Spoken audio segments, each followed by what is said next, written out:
Hey everybody, welcome back to RPG Imaginings. Today I want to talk about Bleak House. This was a second edition AD&D boxed adventure set for the Ravenloft campaign setting. And in looking at this, you can see that this is a printed copy that I printed out for myself and stapled myself. And I did a really cruddy job on the stapling for this because I tried to use a standard stapler on this one when I should have used my industrial stapler. But it is what it is. And this is a really good example of a 2E supplement that if you are into horror gaming of any type in modern times, but especially Call of Cthulhu, this is really a boxed adventure set that you should check out. And I'm going to show you exactly where I think focusing your efforts would be a good thing, because there are aspects of this that are very similar to standard AD&D fantasy gaming of the 1990s, but there's also a dimension of this that is effectively an encounter location that is perfect for insertion into an asylum, which tends to be a featured building location for Call of Cthulhu.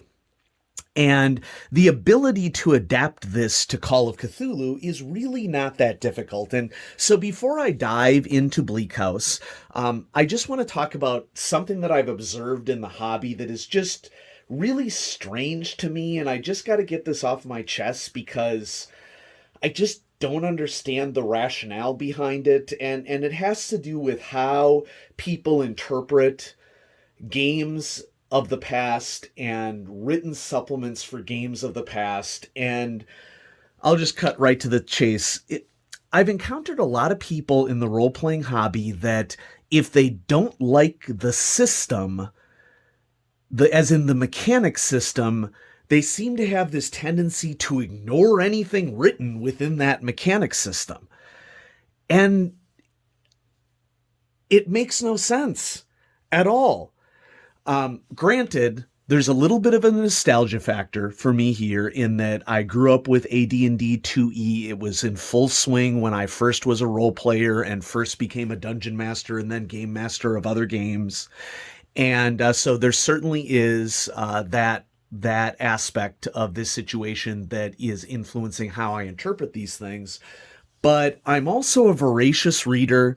I'm very interested in human storytelling as a raw cultural activity that human beings partake in, and that is a central dimension of role-playing. So, to some extent, the truth of the matter in my eyes is that you can pick up nearly any role-playing supplement that has an interesting situation or interesting writing and potentially convert it to another system. I hear people, complain about THAC0 for second edition. I get it. It's completely counterintuitive. It's honestly not that hard to convert THAC0, into a more manageable additive mechanics experience that you would find with third, fourth, or fifth edition, But you set any other mechanical aspects of 2E aside, whether it's, the fact that skills were added midway through, or damage balance between creatures or anything like that, there was still a lot of awesome, fun stuff that was written for Advanced Dungeons and Dragons, second edition. Advanced Dungeons and Dragons second edition ran for a long time, and there was a lot of stuff written for it for a bunch of different settings. And so one of the things that I've been doing recently, and I featured this on the channel before, is Ravenloft, is one of the top campaign settings for me of all time. And I read many of the Ravenloft novels when they came out in the early 90s. I had the Red campaign setting box set, which was the second Ravenloft campaign setting. I've recently downloaded the PDF of the original and have enjoyed some of the extra materials that come with that. And in delving back through the catalog, there are a lot of boxed adventure sets for Ravenloft. That was like a key theme for Ravenloft. Yes, there were individual modules that were published for it, But the boxed set aspect of it, the idea behind the model is that if Ravenloft is composed of all these different worlds in the mist, then there was a box set that explored, different parts of the mists. And Bleak House, The Death of Rudolf van Richten, is an example of a boxed adventure set that goes for really high prices on eBay, but you can get it for $9.99 on DriveThru for the PDF. And so recently, due to adult money, I was able to purchase a much, much better printer than I had before. The interesting thing about printers, of course, and I'm not trying to go for too long of an aside here, is that the price point that you buy at makes a huge difference. And the difference between the lower price points and a mid price point is huge. So I went with a mid price point for a printer, and it ended up being pigment ink instead of water soluble liquid ink, and huge difference. Now, this was printed on my old printer. So I've been printing a lot of stuff off of DriveThruRPG, long story short. And so I printed Bleak House. I'll take you on a little tour of what's in the boxed adventure set, but I've also bookmarked critical aspects of this that if you are looking for a frightening as heck encounter to drop into an asylum or a basement or catacombs or practically any place that you want in a Call of Cthulhu game, this has some scary stuff in it. And so Bleak House came as 3 booklets within the box set. This is the first book, titled Bleak House, The Death of Rudolf van Richten. And there are some maps that were on the inside cover. So here's the book one. So this is the cover of the box set. This is book 1, Sea of Madness, because the first part of it takes place on a ship.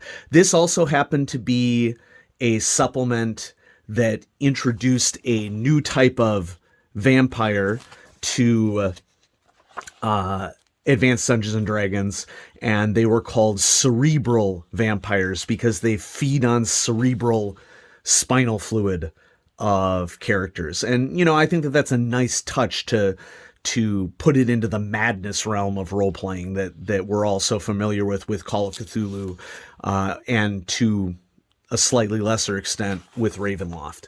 So there are many aspects of this first book that are sort of standard AD&D Ravenloft adventure sort of stuff, but there is a huge chunk in the middle of this book that I'm going to highlight here in a second. So I'm going to set book 1 aside. This is all book 1. It was like a 96-page booklet. And then there were 2 shorter booklets that came with it as well. Book 2, Homecoming, which is the last adventure segment of this particular supplement, or box set, I should say. And this book was a pretty standard 64-page book. Okay, booklet that would come with a lot of box sets of the time. You generally either had 32, 64, or 96-page booklets. Okay. Rarely would you get one that was over 96 pages, but it was possible. I think that there were some of these supplements that had 128-page booklets. And then booklet number 3 is Heroes, Monsters, and Settings. And this is something that I like much, much less about this box adventure set, in that when you throw your heroes, monsters, and settings all into a separate booklet, it's essentially like you got to have 2 booklets open simultaneously to be running the game.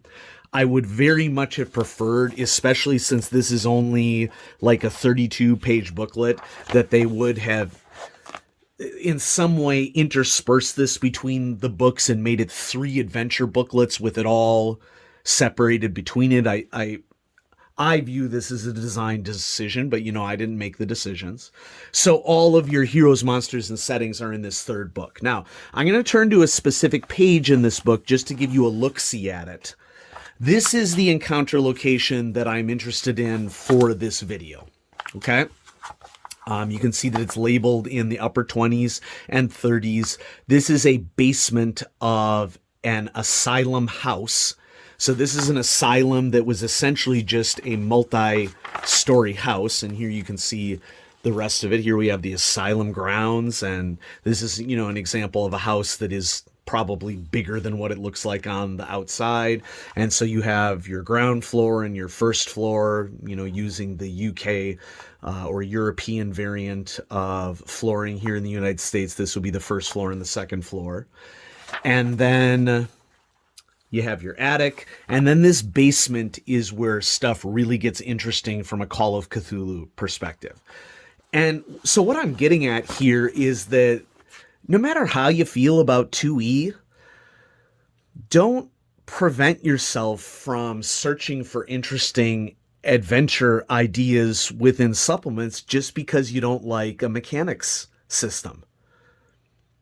And I'm not you. I don't know if you have like some guttural reaction to seeing a THACO somewhere on a page where you're reading story information. You do you. But it just seems so odd to me that a GM would hamstring their ability to find interesting encounters just because they don't like a mechanic system. And if that seems strange to you too, I've seen that attitude a lot in the hobby. Well, that's 2E. I'm not reading anything that's 2E. There's more stuff in 2E than just a bunch of numbers.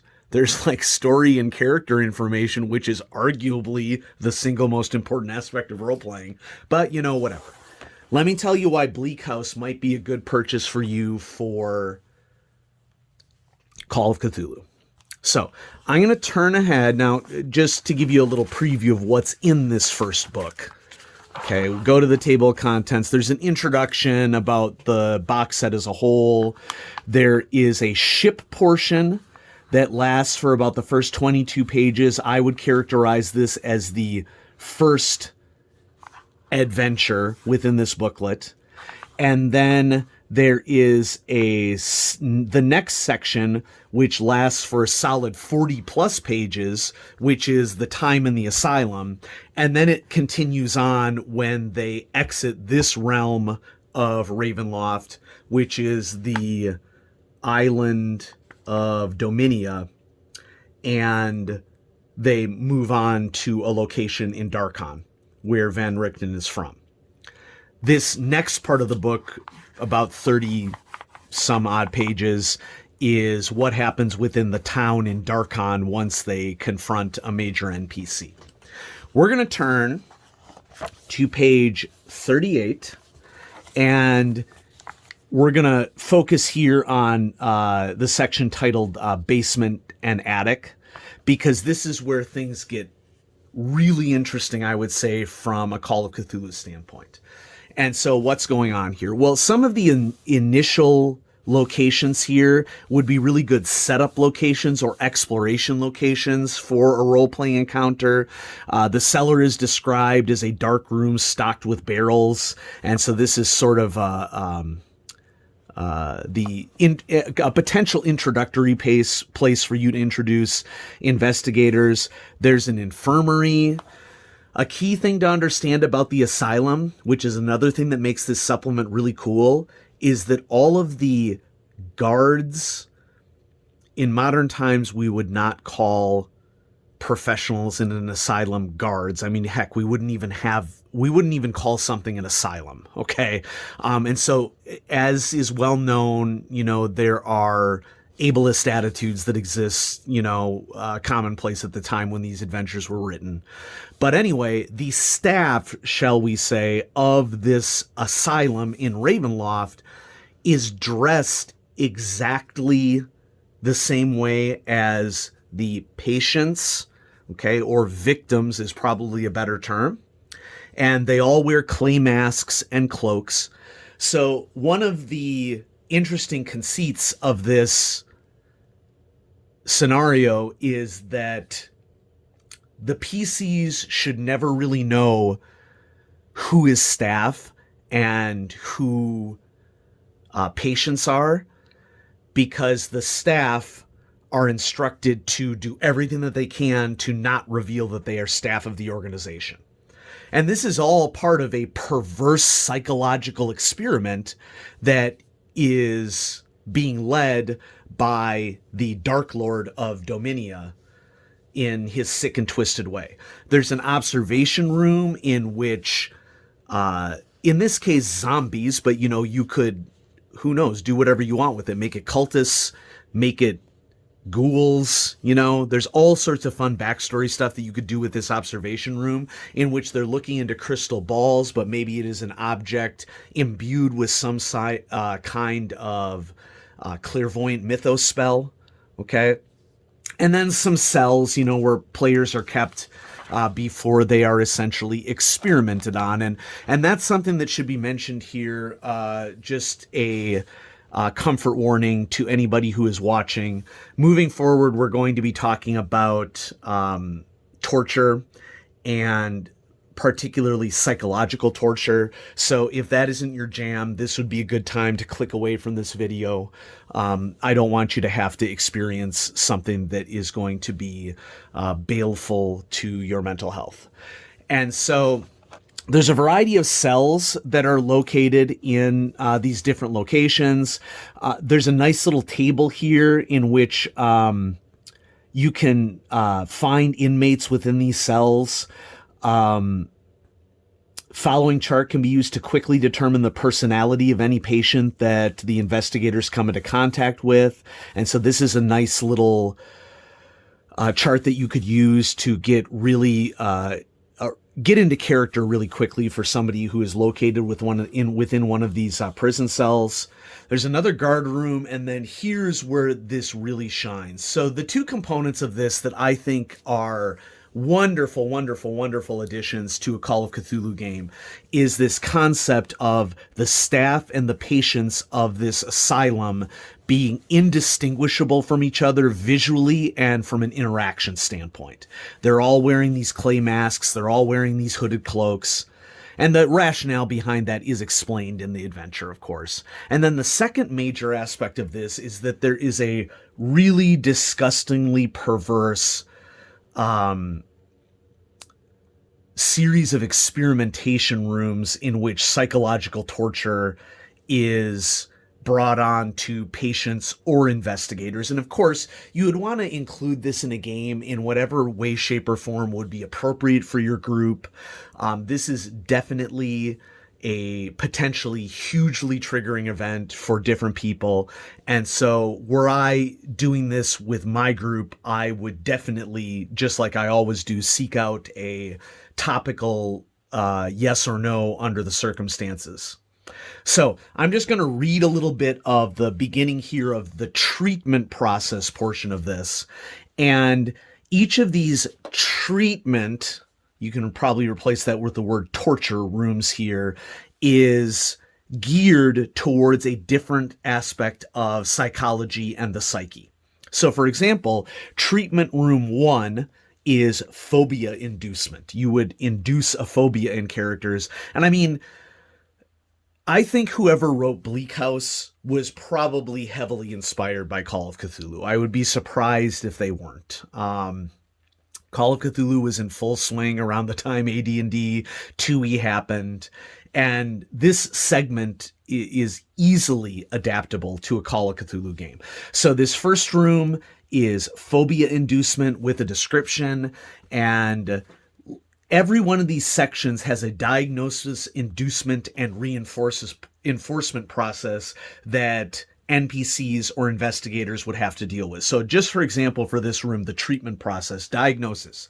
The first step in this experiment is the discovery of pre-existing phobias. Inducing a phobia is quite time consuming, and Heinfroth, who is the main Dark Lord of Dominia here, sees no need to manifest a new fear if the patient already has one that serves his needs.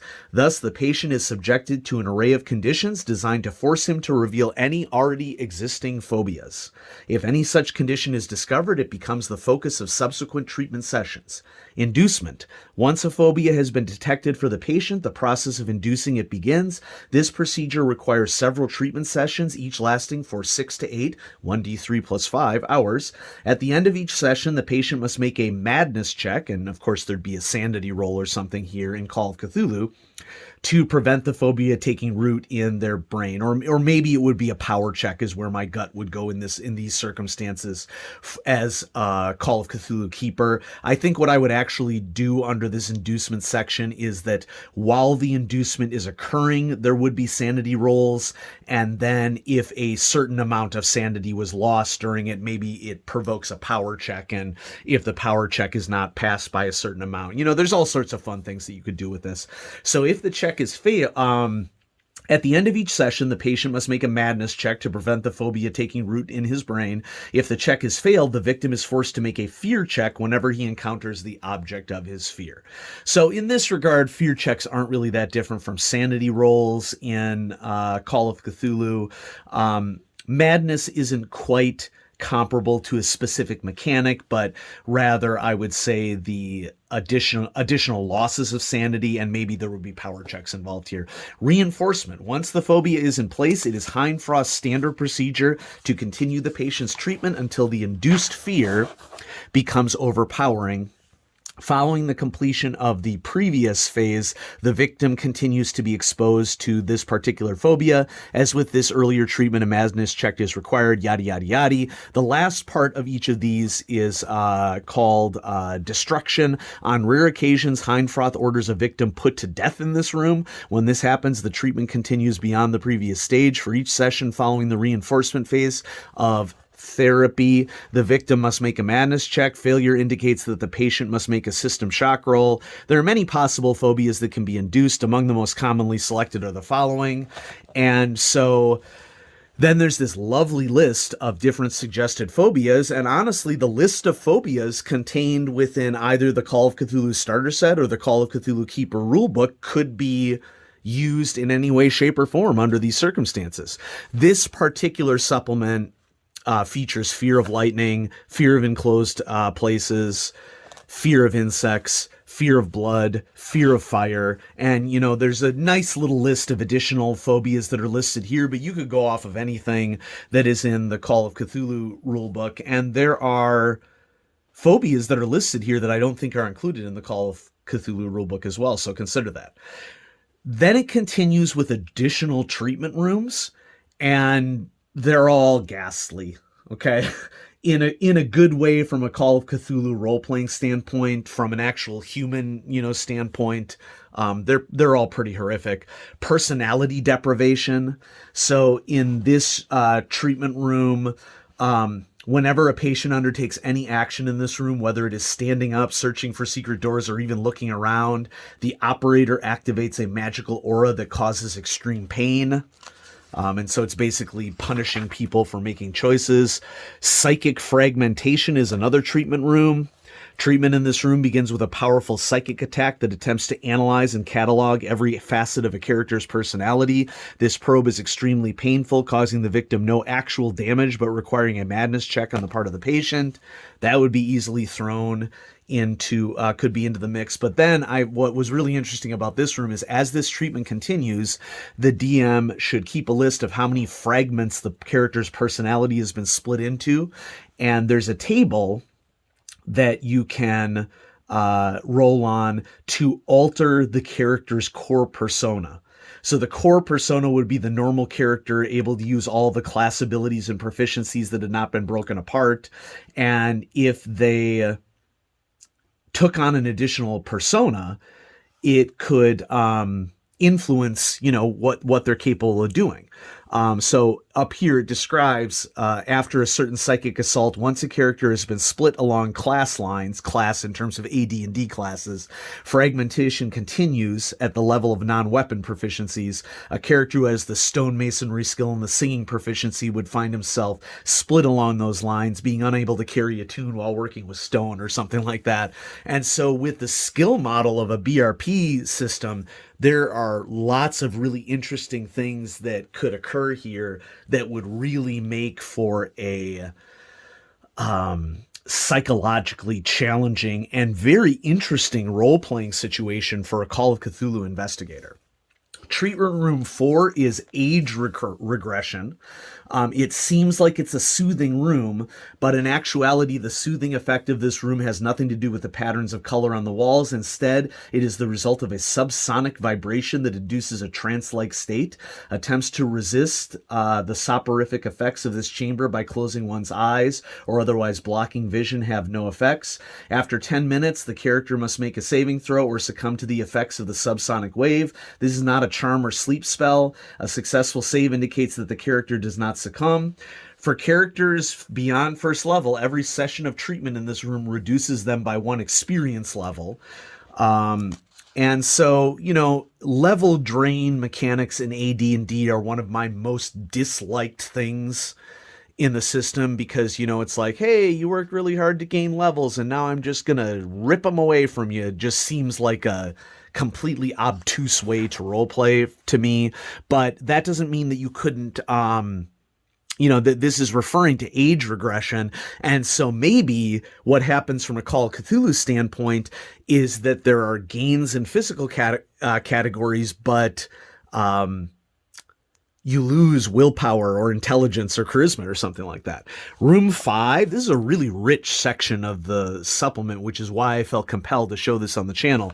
Treatment room 5 is emotion enhancement. That's probably worded way more positive than it actually is. And so there's a table here in which you can roll on different emotions. Let's see. A failed check indicates that the victim's mind has been laid open to Hindfrost's intrusions. At this point, if this is not the initial examination, the victim is compelled to recall events from their past that involve the selected emotion. With each subsequent treatment, the emotion involved becomes more pronounced. At the same time, other emotions become harder and harder for the character to manifest. So assuming that your players are okay with this, this is an awesome opportunity to bring role-playing opportunities to a table. At the end of each successful treatment session, the character must make a madness check, blah, blah, blah, blah, blah. And then it lists a bunch of emotions that could be affected. And I don't know that I'd really define all of these as emotions so much as soft skills or base skills or something like that. But regardless, it's an interesting situation. So there are mechanical effects for all of these. I think that it would be very easy to translate these to any version of Call of Cthulhu. So emotions that could be impacted are amusement, apprehension, courage, curiosity, dejection, fear, jealousy, love, passion, pride. We're not even close to done, folks. Treatment room 6, psychic amputation. Once a patient's fate has been determined, a series of switches are thrown. This process is gradual, but in one turn, the surface becomes so hot that the patient is burned for 1 point of damage for each round that their flesh is in contact with it. And then, let's see. A failed check indicates that the patient's mind has severed its mental ties with the affected member. From that point on, the limb hangs limply from the character's body. A cautionary tale on this one. I think that there are definitely potential ableism risks with this room. Not to say that there aren't mental health ableism risks with any of the other rooms, but I'm concerned about what the message would send to someone with a physical disability for this room. So just keep that in mind, but there's an option. Personality transpositions. After one session of treatment in this room, the characters indeed appear to have swapped bodies. If a fighter and a wizard are placed here, the wizard awakens in the fighter's body and the fighter in the wizard's body.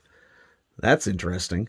And then intellect enhancement, treatment room 8. Character goes in, curled up inside a crystal sphere. At first, notices nothing beyond what is described. After one turn, buzzing whispers become a painful droning that hammers the inside of the victim's skull. Each round after that, the patient must make a madness check. When the patient awakens, they find that their intelligence has been increased by 1. This information may be kept from the player. Only when they attempt tasks that require the use of intelligence does it become clear that something is amiss. This process can increase the intelligence rating of the character to quote unquote godlike levels as high as 5. And this may not seem like a negative thing, but folks, there's a reason why the statement ignorance is bliss exists. And so I could definitely see how psychologically increased intelligence could be a significant burden. And then there's a really short bit here about recovering from treatments that references the original Ravenloft box sets. For me, this would just be a keeper judgment call based upon the Call of Cthulhu Keeper rulebook. But I think that this is an excellent encounter location for Call of Cthulhu. And the sort of heinous psychological trauma that is happening in this location is something that would fit quite well into any Call of Cthulhu game where the players and the keeper were okay with it. And so I just wanted to share that with everybody. I want you to buy Call of Cthulhu supplements. Don't get me wrong. Many aspects of this channel are sponsored by Chaosium, and I am a huge Call of Cthulhu devotee. But the message of this video is don't dismiss past writing and role-playing games just because you don't like the mechanics associated with them. There are interesting, creative stories and characters that have been written for most role-playing games. And there are hundreds and hundreds of role-playing games out there, and the hobby has a storied history. And so restricting yourself from having learning something that could be a great encounter for your players in another game, it's like, why are you hamstringing yourself as a keeper? Don't do that. So yeah, if you are a Call of Cthulhu keeper and you are looking for an asylum style situation, dropping $9.99 on the Bleak House Death of Rudolph von Richten box adventure set for Ravenloft, I would say is well worth the purchase on DriveThru. Thanks everybody for watching RPG Imaginings. I'm going to have more awesome stuff coming out for you soon, and have a great day.